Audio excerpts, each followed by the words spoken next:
vectoriales, perdón, con manitol e hipertónica, y encontraron que la hipertónica bajaba más la presión. Entonces hay evidencia, son pocos casos, pero están presentes los del manejo de la hipertónica como una mejor alternativa. Y miren a Agatha.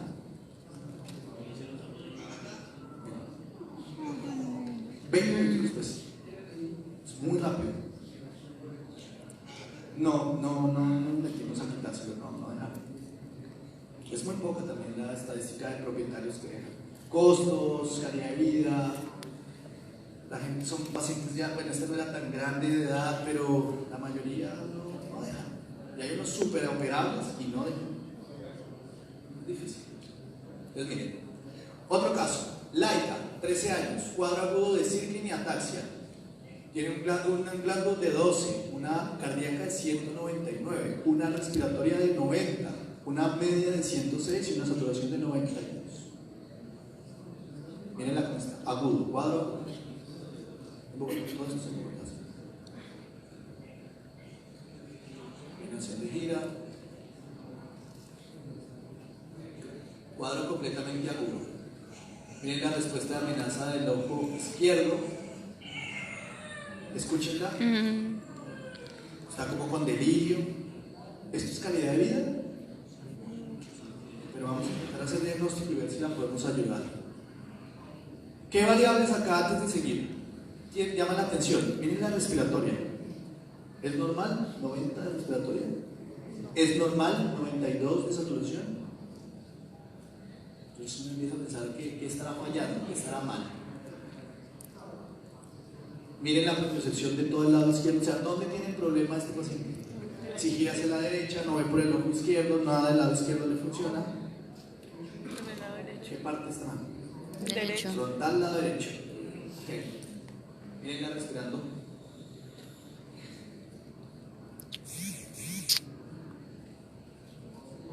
¿Qué hacemos con este paciente? Tenemos que sedar. Miren cómo respira. Se fue para resonancia.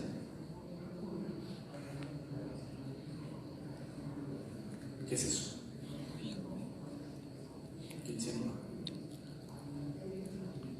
En toda esta área hiperintensa, en todo el lóbulo temporal y frontal derecho. Esto es muy similar a lo que nosotros vemos en los libros de accidentes vasculares. Esto parece una isquemia cerebral de la cerebral media territorial. Toda la media derecha ocluida por posiblemente un trombo. En el informe de resonancia nos colocaron posible meningoencefalitis.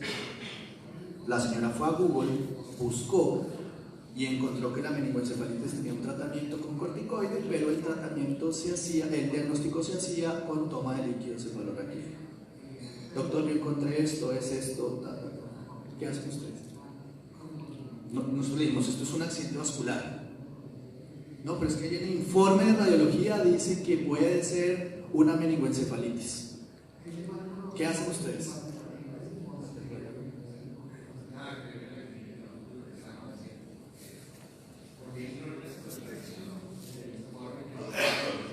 Es un tema. Sí. El tema es que lastimosamente uno diría eso y debería hacerlo, pero es que a veces ellos se van para otro lado, ven el informe, ¿cómo no le hicieron toma de líquido? Si ahí dice, venga, le tomamos el líquido, el colmo. Con este paciente particularmente a mí me dio susto y lo entramos a tomar el líquido cefalorraquídeo. ¿Qué pasa con la anestesia de un paciente en estas condiciones? Sabiendo que ya se perdieron todos los mecanismos de autorregulación, que está muy mal. O sea, es un paciente de difícil manejo anestésico. Pues, evidentemente entramos a tomar el líquido, pero salió muy mal. Mírenlo cómo salió. Miren, peor. ¿Qué empezó a hacer? Esta respiración que nunca paró, que respiraba mal. Posiblemente hiperventilación neurogénica. Se estaba herniando el tronco, ya no había nada que hacer. ¿Qué hicimos? El todo nada. Terapia de sueño y ventilación mecánica, que la mecánica es la residente haciendo así. No tenemos nada más. Después de 1 hora de estar ventilando, lo que hicimos es detectar o empezamos Vamos a retirar la sonda y la saturación bajaba de 94, 92, 91, 90, 85. Vuelva y pase el tubo y siga. ¿Cuánto tiempo vamos a durar así? ¿Realmente se va a recuperar? A las 2 horas, bueno, ahí está para que la vean. Ahí respiraba. Sí, ya no está mal, ya no respira mal, pero ¿qué va a pasar con estos pacientes? Miren lo que es, lo que hacen muchos de ellos. Edema pulmonar. Ahora, ¿cuáles son las guías de la fluidoterapia en el accidente vascular? Mírenlo ahí, y esto lo dice el consenso del 2018 de fluidoterapia neurocrítico. Existen pocas investigaciones sobre el uso de terapias hiperosmolares en el ACV. ¿Por qué? Entendiendo un poco la fisiopatología. Porque miren, el primer día hay edema citotóxico, acuérdense que es porque hay isquemia y todos estos mecanismos de daño en la bomba de potasio. Entonces ahí tal vez no funciona mucho el hiperosmolar, pero a los 4 días, por ese mecanismo de reperfusión que tiende a ser negativo, destruye las uniones estrechas, genera un edema vasogénico donde podría utilizarse la hiperosmolar, pero actualmente, de acuerdo a las guías, no hay un consenso real o una recomendación que diga que usar o que no. Entonces, el enigma por resolver es cuándo iniciar la terapia hiperosmolar en ACV. Entonces le dicen a uno, úselo cuando quiera. Es todo un reto. Entonces las recomendaciones dicen, recomendamos evaluar la eficacia de la infusión de líquidos en pacientes con hemorragia subaracnoidea, con isquemia cerebral tardía, utilizando un abordaje multimodal que incluye presión arterial y la reversión de déficit neurológico. O sea, colóquelo, mida la presión y evalúe cómo está clínicamente. Eso es en resumen del accidente vascular.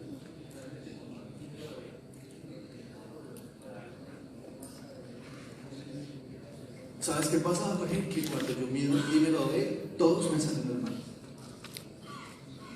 Y ahí me enfrío. Claro, en la trombo acá no hay, el equipo cuesta 100 millones, la prueba cuesta 70.000 pesos, nadie lo hace, pero sería la mejor variable, el paraclínico que te dice si realmente tiene un trombo o no, pero no tenemos trombo en la fotografía.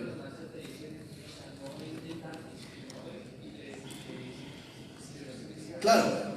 Sí, ¿sabes qué pasa? Que el ACV, la única forma, por imágenes, que uno vea o confirme que es isquemia, es con una secuencia que se llama la ponderada, se me olvidó ahorita, que es la DWI, que se hace con resonadores de más de 1,5 teslas. Nuestro resonador es de 0,27. No se puede hacer esa secuencia. Entonces no podemos hacer un diagnóstico real de esto. Por eso los radiólogos no lo colocan. Ellos también se cuidan. Pero estamos quedando sin diagnóstico real de accidente vascular. Entonces es todo un reto. Lastimosamente, pues la ECA se fue al cielo. Y este es el peor de todos. Son casos malos, lo siento. Una ramita.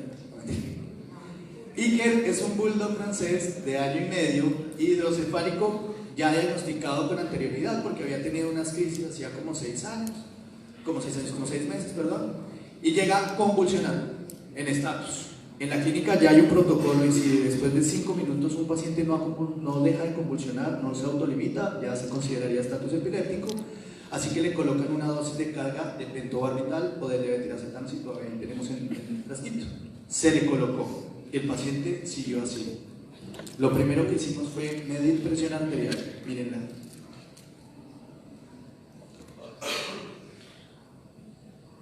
Miren las medias.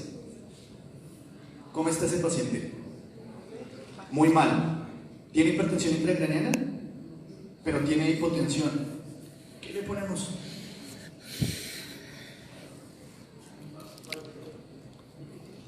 Un diurético podría ser, pero acuérdate que si es hidrocefálico lo más probable es que tenga edema intersticial y ese no lo sacas con nada sino solamente drenando.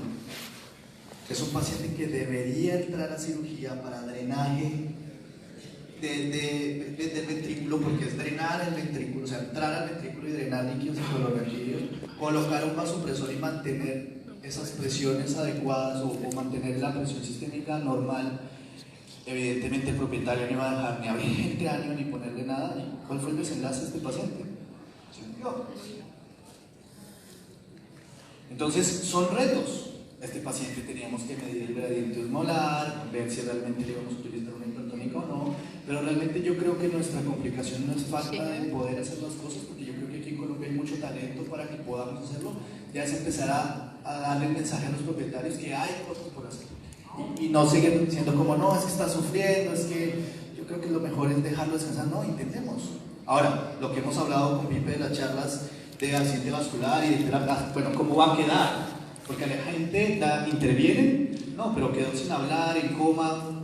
Eso para nosotros en veterinaria no funciona mucho, es como que soy corticoide en trauma.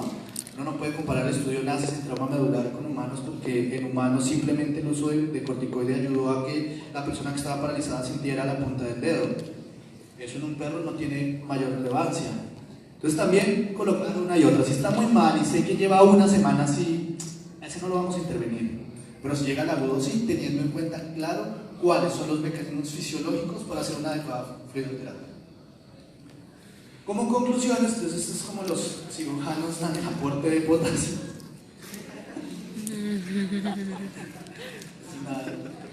Muy chistoso.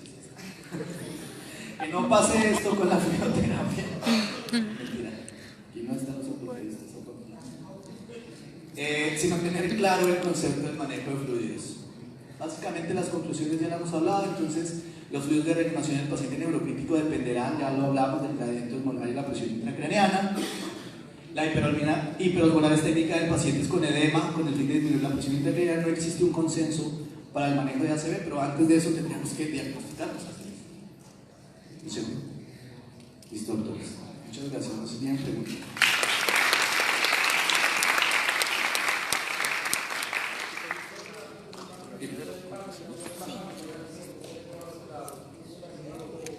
En el isquémico, en humano, utilizan más una terapia fibrinolítica que no está asociada directamente a heparina. En veterinaria lo que hacemos nosotros, cuando una persona tiene un ACV isquémico, lo diagnostican muy rápido.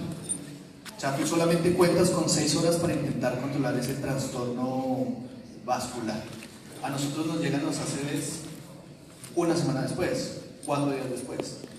Cuando una persona llega porque tiene parálisis en la cara o no siente un brazo, no puede hablar, le hacen un tomo y se dan cuenta que tiene una isquemia cerebral, hacen 2 cosas. Uno, la fibrinólisis, los activadores del fibrinógeno, del terminógeno es uno, pero el tema es que funciona en personas, y eso está en la revisión de humana, funciona bien si se utiliza en las primeras 4 horas, antes no, y eso nosotros nunca lo vamos a hacer.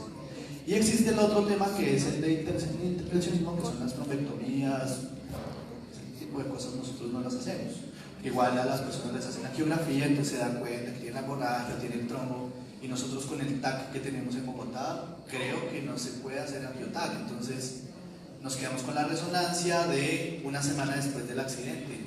Y lo que uno intenta hacer es ayudar y que haya algo de neuroplasticidad y el perro camine, mueva la cola y coma y ya.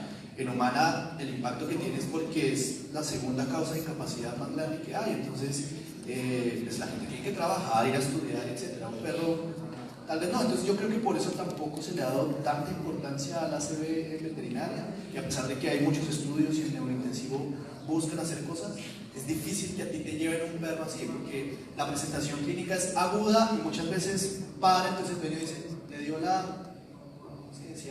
garrotera, porque así llegan los propietarios y ya está, y se preocupan cuando lleva 3 días y no ha mejorado. Entonces el tema del ACV realmente sí es de discusión y no hay como claras muchas cosas y tampoco hay mucha evidencia de lo que podríamos usar, y la heparina, como me preguntas, no estaría entre esa revisión. No es o hemorragias o etc. Entonces lo que nosotros hacemos es medicina preventiva en los pacientes que han tenido ACV, mirar cuál fue la causa, si fue Cushing, hipotiroidismo, si es un paciente renal, tal, antitrombóticos, clopidogrel, es el que damos nosotros.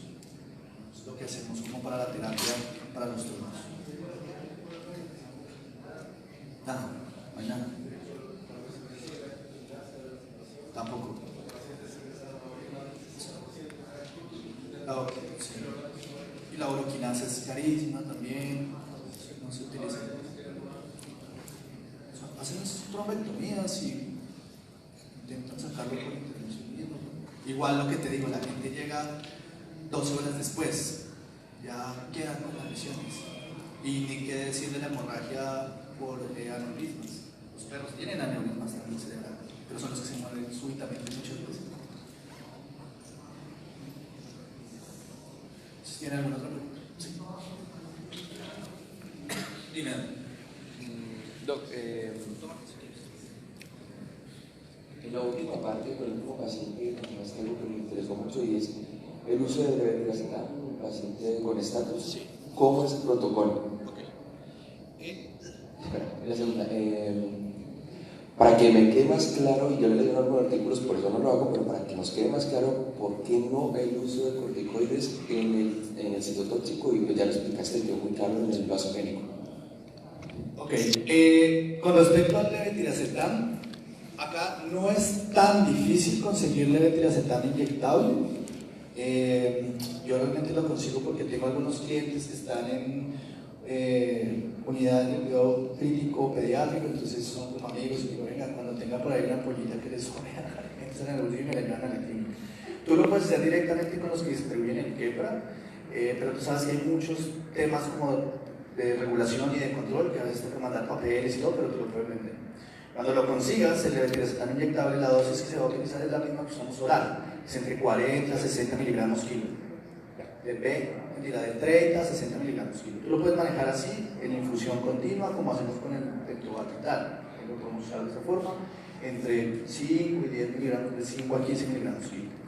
En infusión continua para controlar el estatus. Pero lo que normalmente hacemos cuando no es terapia continua es en un polo o una dosis de carga para controlar la crisis.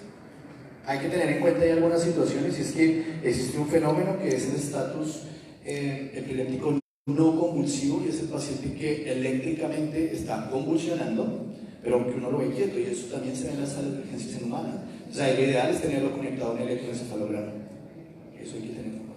Eso es lo primero. Dime, Nacho. Okay. Y lo segundo es el del corticoide. Hablando directamente del paciente con traumatismo craneoencefálico, el estudio CRASH demostró que hay un aumento en la mortalidad de pacientes con trauma del 1.7% cuando se usa corticoide. Y lo segundo es porque no tiene un sentido, si está llena la neurona de líquido, el corticoide no te va a controlar ese cerebro. O sea, no está contraindicado es porque no sirve. O sea, está contraindicado es porque no sirve. El otro es porque tiene todo esto de la glicemia, que el corticoide es hiperglicemiante, entonces aumenta la tasa metabólica, esto hace que haya más metabolismo anaeróbico, más producción de ácido láctico y mayor daño. Pero nosotros nos lo asociamos directamente al estudio en humana del CRASH, y porque finalmente en ese tipo de edema no te va a funcionar. ¿Okay? Sí.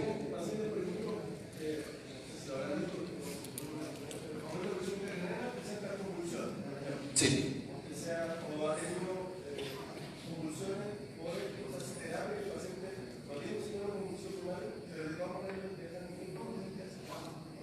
Sí, sí, lo dejamos. Sí, sí, todo el tiempo.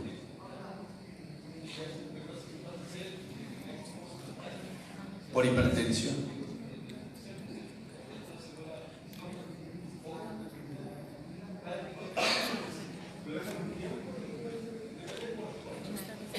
Sí, nosotros normalmente lo podemos dejar, ponle un mes con anticonvulsivante. Es más, en las guías del brain trauma, las últimas, se utiliza en humana anticonvulsivo profiláctico.